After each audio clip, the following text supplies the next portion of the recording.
நெல்லை கிழக்கு பத்தமடை கிளையிலிருந்து மாலிக் என்கிற சகோதரர் ஒரு கேள்வி கேட்கிறார். ஃபித்ரா என்ற ஒரு தர்மம் கட்டாய கடமையா? அதை கொடுக்காவிட்டால் நம் நோன்பை அல்லாஹ் ஏற்றுக்கொள்ள மாட்டானா? ஃபித்ராங்கிறது கடமையா?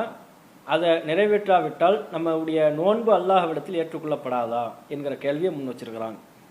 ஃபித்ராவை பொறுத்தவரையிலையும் முஸ்லிம்களுக்கு அது கட்டாய கடமை தான். நம்ம விரும்பினால் நிறைவேற்றிக் கொள்ளலாம், விரும்பினால் நிறைவேற்றாமலும் இருக்கலாம் என்கிற ஒரு வழிபாடு கிடையாது. முஸ்லீமாக உள்ள அனைவரும் தத்தமது சார்பாக ஃபித்ராவை அவசியம் நிறைவேற்ற வேண்டும். அது ஒரு ஃபர்து, கட்டாயம் என்று நபிகள் நாயகம் நமக்கு தெளிவுபடுத்தி இருக்கிறார்கள்.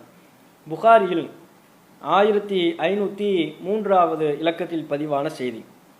இப்னு உமர் ரலியல்லாஹு அன்ஹு அவர்கள் சொல்கிறார்கள், ஃபரத ரசூலுல்லாஹி ஸல்லல்லாஹு அலைஹி வஸல்லம ஜகாத்தல் ஃபித்ர், அல்லாஹ்வின் தூதர் அவர்கள் ஜகாத்துல் ஃபித்ர் என்கிற ஃபித்ரா ஜகாத்தை ஃபரத கடமையாக்கினார்கள்.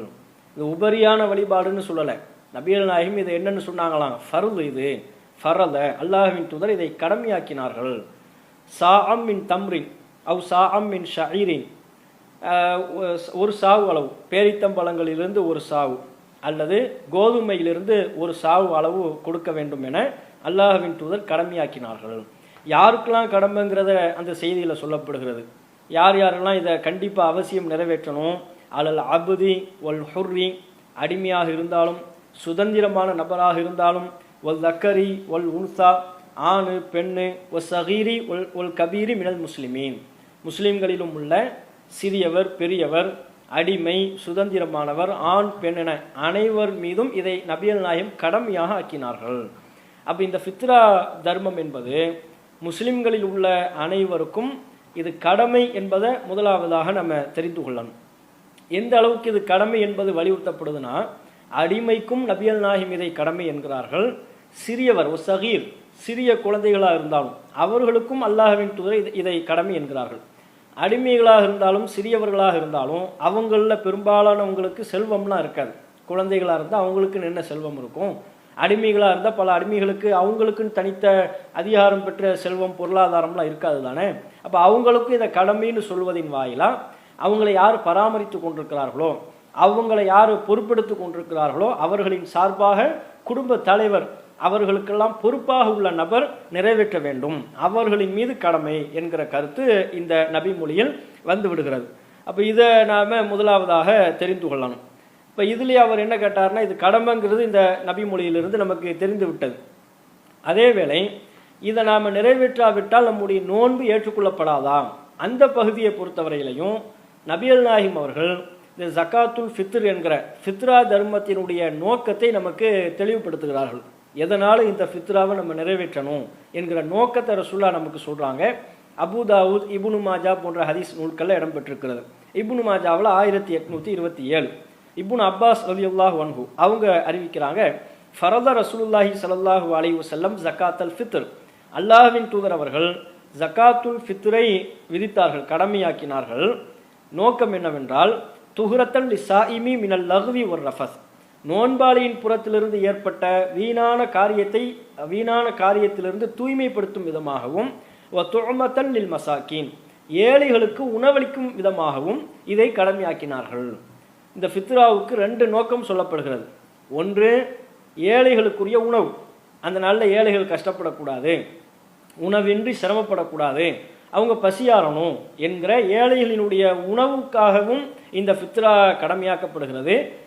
அதை இன்னொரு காரணமாக நபிகள் நாயகம் அவங்க சொல்வது துஹுரத்தன் லிஸாயிம், நோன்பாளிக்கு இது பரிசுத்தப்படுத்தும், நோன்பாளிக்கு ஒரு பரிகாரமாக அமையும். எதிலிருந்து பரிகாரம்? அவர் நோன்பு வைத்து கொண்டிருந்த நிலையிலையும் அவரையும் அறிந்தோ அறியாமலோ நோன்பு வைத்த நிலையிலேயே அவரிடமிருந்து பல வீணான காரியங்கள் வெளிப்பட்டிருக்கும், வீணான நிகழ்வுகளில் அவர் ஈடுபட்டிருப்பார்.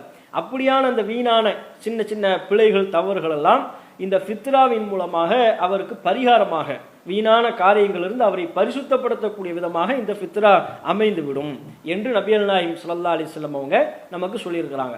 அப்போ நோன்பின் போது நமக்கு ஏற்படக்கூடிய சில பிழைகள், வீணான காரியங்கள், அதுக்கு பரிகாரமாக நபிகள் நாயகம் இதை சொல்கிறார்களே ஒழிய ஃபித்ரா நிறைவேற்றாவிட்டால் நோன்பு கடமையவே நீங்கள் நிறைவேற்றியதாக ஆக மாட்டீங்க, நோன்பு கடமையே உங்களுக்கு செல்லாதுன்னு ரசூலுல்லாஹ் நமக்கு சொல்லலை.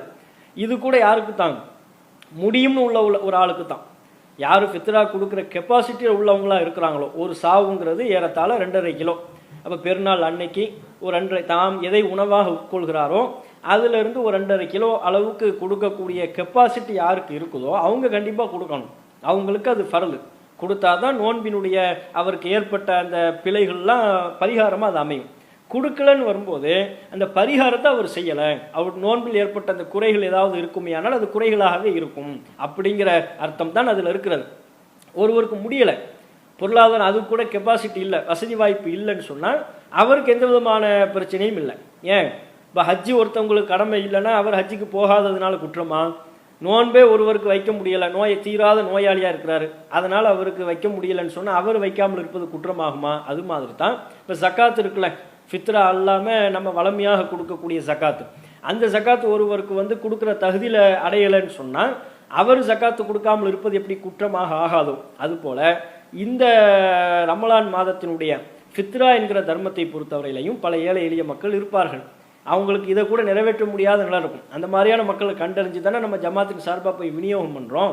அப்போ அப்படியான ஏழைகள் நோன்பு வைப்பவர்களாக இருக்கிறார்கள், ஆனால் ஃபித்ராவை நிறைவேற்றுவதற்கு அவங்களுக்கு எதுவுமே இல்லைன்னா அவர்களுக்கு அது பிரச்சனை இல்லை, அவர்களுக்கு அது எந்த குறைவையும் ஏற்படுத்தாது என்பதை நாம இதிலிருந்து. பெருநாளுடைய தினத்திலே ஒரு முஸ்லீம் கூட பசித்திருக்க கூடாது, பட்டினி கிடக்க கூடாது, அத்தனை பேருக்கும் உணவுப் பொருட்களை வழங்கக்கூடிய ஒரு மிகப்பெரிய வறுமை ஒழிப்பு புரட்சி ஃபித்ரா, அதை செயல்முறைப்படுத்தி இருப்பது இந்த ஜமாத். ஒவ்வொரு தௌஹீத் சகோதரனும் அந்த கிளை உறுப்பினரும் அதன் நிர்வாகியும் பெருநாள் தினத்துல புது சட்ட வாங்கினானோ இல்லையோ, அதுக்கு முந்தைய தினத்துல இந்த கிளைக்கான காசு எவ்வளவு வசூலா இருக்குது, இந்த கிளையில மக்களுடைய ஃபித்ரா தொகை எவ்வளவு வந்திருக்குது என்பதை கணக்கு பார்த்து நிற்பான். இதற்கு தேவையான அரிசி எவ்வளவு வாங்கணும், சர்க்கரை எவ்வளவு வாங்கணும், கவர் எவ்வளவு வாங்கணும், அனைத்தையும் வாங்கி சரக்கு ஏத்தி வீடு வீடா கொண்டு போய் கொடுப்பார்கள்.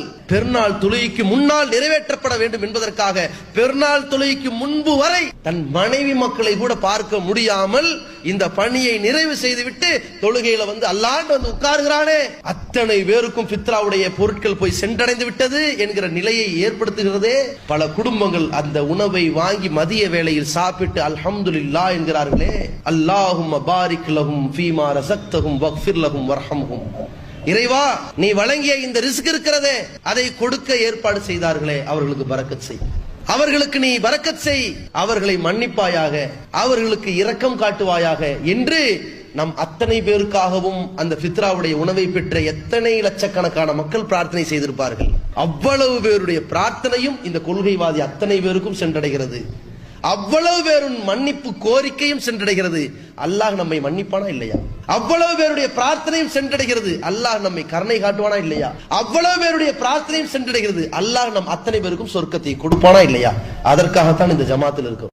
முழுக்க முழுக்க ஏழைகளுக்கு மட்டுமே அனுப்பப்படுகிற, அவர்களுக்கு உணவாக வழங்கப்படுகிற ஃபித்ராவுடைய தொகையை அல்லாஹ்வின் திருப்தியை நாடி வாரி வழங்குமாறு அன்போடு கேட்டுக்கொள்கிறோம். அஸ்ஸலாமு அலைக்கும் வரஹ்மத்துல்லாஹி.